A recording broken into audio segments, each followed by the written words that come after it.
Shalom, puji Tuhan Bapak Ibu, kita ada lagi di awal minggu ini.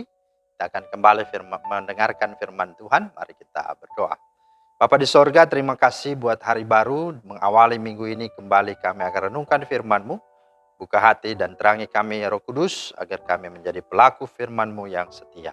Dalam nama Tuhan Yesus. Amin. Bapak Ibu, firman Tuhan kita terambil dari Mazmur 142 ayat 4.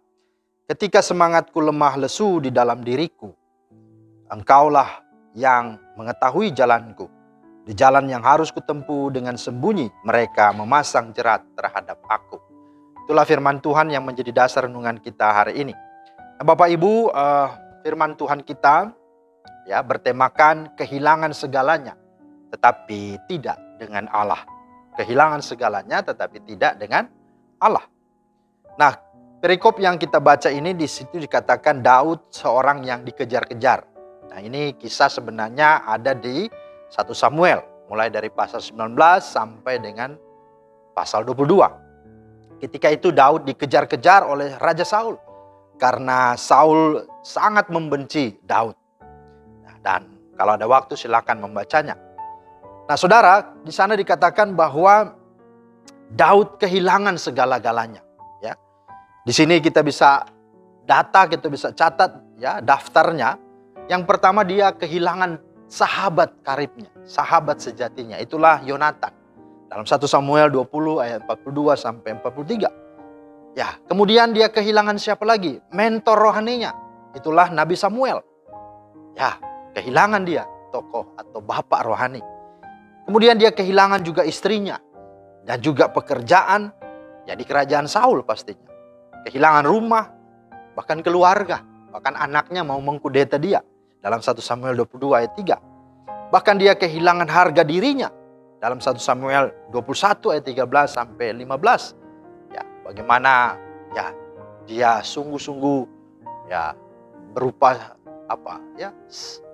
menjadi pribadi yang ya istilahnya stres begitu ya. Pura-pura gila begitu ya, di hadapan orang Filistin.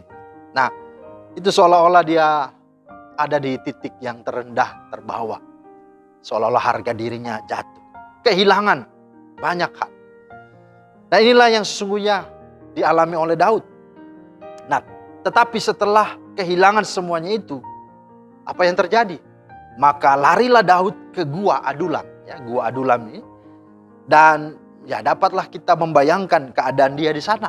Pasti dia sedih, dia sepi, dia ya bertanya-tanya dalam hatinya. Ya. Tetapi menarik Bapak Ibu bahwa sekalipun dia kehilangan banyak hal yang berharga dalam hidupnya. Ya, tetapi Daud tidak kehilangan kepercayaannya, keyakinannya, imannya kepada Allah. Nah, pertanyaan apa rahasianya? Rahasianya yang pertama adalah Daud senantiasa datang dan menyampaikan semua keluhannya kepada Tuhan. Inilah yang dikatakan dalam Mazmur 142. Ayat 2 dikatakan, dengan nyaring aku berseru-seru kepada Tuhan. Dengan nyaring aku memohon kepada Tuhan. Ayat 3-nya berkata, aku mau mencurahkan keluhanku ke hadapannya. Kesesakanku, ku beritahukan ke hadapannya. Di dalam gua itulah, Daud sudah merasa lemah. Sudah merasa tidak berdaya. Tapi dia berkata, aku mencurahkan keluhanku kepada Tuhan. Saudara, inilah rahasia yang pertama. Dia tidak menanggung sendiri. Dia tidak memikirkan sendiri. Dia tidak menjadikan itu beban dalam diri. Tapi dia serahkan kepada Tuhan. Dia curahkan semuanya isi hatinya kepada Tuhan. Dan rahasia yang kedua adalah Daud mengakui, menyadari bahwa dirinya tidak mampu menghadapi musuh di sekitarnya. Mazmur 42 ayat 7 berkata, perhatikanlah teriaku, sebab aku telah menjadi sangat lemah. Lepaskanlah aku daripada orang-orang yang mengejar aku, sebab mereka terlalu kuat bagiku. Ya, itulah sesungguhnya yang Daud lakukan. Dia sadar, diakui, dia bukan hebat, dia bukan kuat. Dia bukan orang yang sungguh-sungguh mampu menghadapi ya segala musuh-musuhnya. Dia tahu dia juga orang yang takut, ya khawatir. Dan itulah yang dia sampaikan kepada Tuhan. Menyadari kelemahannya. Dia sungguh memohon kepada Tuhan. Dan itulah bicara tentang musuh-musuh iman, musuh-musuh yang dia lihat, saksikan terjadi dan dialami olehnya. Padahal kalau mau lihat, Saul adalah mertuanya sendiri. Akan tetapi musuh iman itu bisa datang dari mana saja. Ya, bisa dari istri, bisa dari orang tua, bisa dari teman, bisa dari pimpinan kita, sahabat kita, bisa. Itulah sebabnya kita harus hati-hati untuk menghadapi setiap keadaan apapun. Harus siap siaga, siap sedia. Maka dari itu mulailah sekarang kita berperanglah bersama dengan Allah kita. Dengan membangun hubungan yang baik, yang intim dengan Tuhan. Karena kita tidak tahu. Esok, lusa, bahkan beberapa hari, bahkan mungkin sebentar ini kita tidak tahu apa yang akan terjadi. Itulah sebabnya dikatakan berjaga-jagalah. Ya. Lawanmu iblis siap saja mencari celah untuk dia menjatuhkan kita. Karena itu kuatkanlah hatimu. Bahkan dikatakan hendaklah kamu kuat di dalam Tuhan, di dalam kekuatan kuasa. Dan yang menarik rahasia daripada Daud, sungguh-sungguh bisa menjalani semua sekalipun kehilangan segalanya. Tapi dia tidak kehilangan iman percayanya.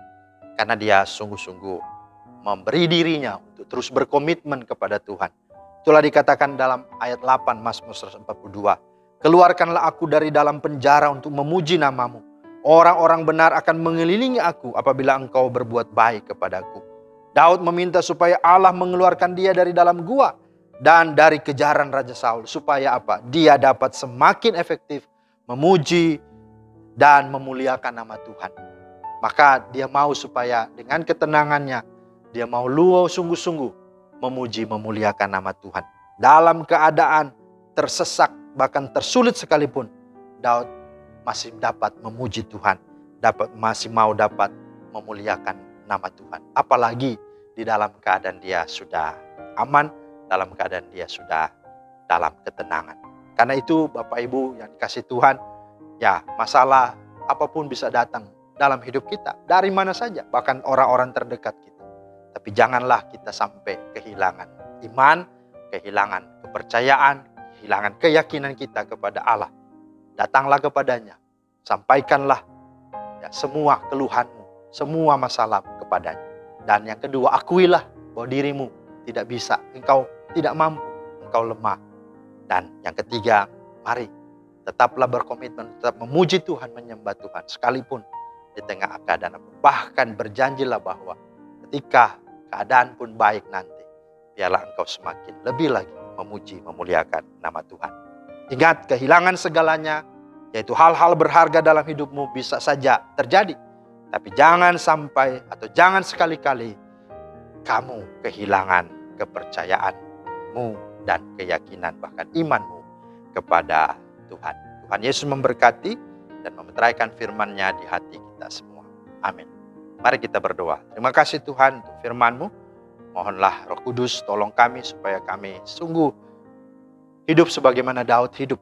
Bahwa masalah apapun bisa terjadi. Tapi biarlah keyakinan kami kepada Tuhan tidak pernah goyah. Sekalipun kami kehilangan banyak hal.